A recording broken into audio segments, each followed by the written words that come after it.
அனைவருக்கும் வணக்கம். வாழ்க்கையில் வெற்றி கனியை பறிக்க வேண்டுமென்றால் சில வழிமுறைகள். வையகத்துள் வாழ்வாங்கு வாழ்பவன் வானுரையும் தெய்வத்துள் வைக்கப்படுமென்றால் வள்ளுவன். புராண காலங்களிலே இராமாயணத்தில் ராமர் கடவுளாக இருந்தாலும் மனித உருவமெடுத்து பூமியிலே அவதாரம் எடுத்து தோன்றி மனிதனாக சில காலங்கள் வாழ்ந்தார். வாழ்ந்த காலத்தில் இராமாயணத்தின் கதைகளை நீங்கள் படித்திருந்தாலோ அல்லது கேட்டிருந்தாலோ நன்றாக உங்களுக்கு புரியும்.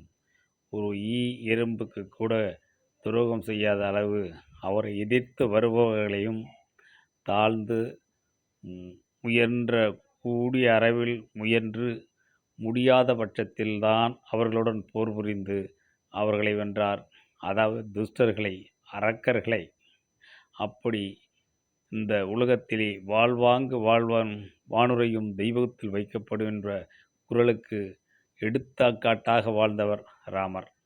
அதன் பின்னாலே புத்தன், காந்தி, இயேசு போன்ற பெரும் தலைவர்கள் தோன்றி மறைந்தார்கள்.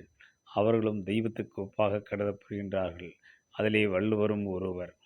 இதுபோன்று பல ஆயிரம் தலைவர்கள் பிறந்தார்கள், வாழ்ந்தார்கள், மறைந்தார்கள்.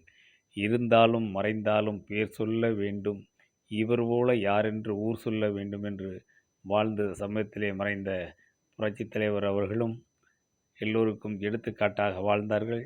அவர் மறைவுக்கு பின்னும் அவருடைய சொத்தின் அரசாங்கத்திலிருந்து எந்த ஒரு பணத்தையும் எடுத்து அவருக்கு உபயோகப்படுத்தாமல் தன்னுடைய வருமானத்திலே இருந்த சொத்துக்களில் இருந்து வருகின்ற அந்த பணத்தை வைத்து ஊமை அனாதைகள் பள்ளிகளை சென்னையிலே நடத்தி கொண்டு வருவதற்கு வழிவகை செய்துவிட்டு சென்றார்கள். அதுபோல அப்படி பிறருக்காக வாழ்ந்து மறைந்த தலைவர்களை பற்றியத்தான் நான் உங்களுக்கு எடுத்துக் கூறுகின்றேன். அதே மாதிரி நாம் ஒரு இலக்கை அடைய வேண்டும் நினைத்தால் குடும்பத்தில் கணவன் மனைவி இருவரும் ஒற்றுமையாக இருந்து ஒரு பாதையில் சென்றால் அந்த பாதையில் மேடு பள்ளங்கள் இருக்கத்தான் செய்யும். அவை அனைத்தையும் நான் கடந்து செல்ல வேண்டும்.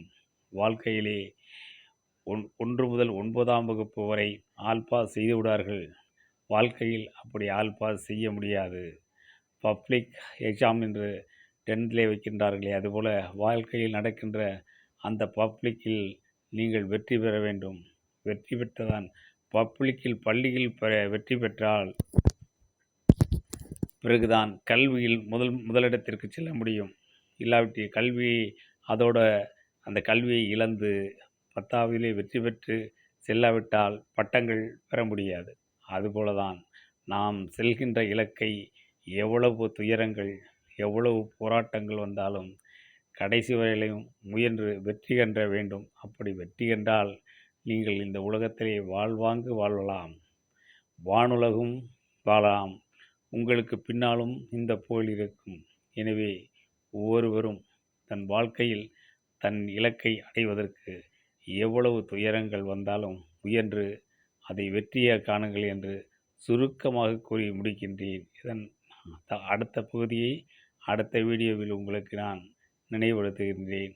நன்றி, வணக்கம்.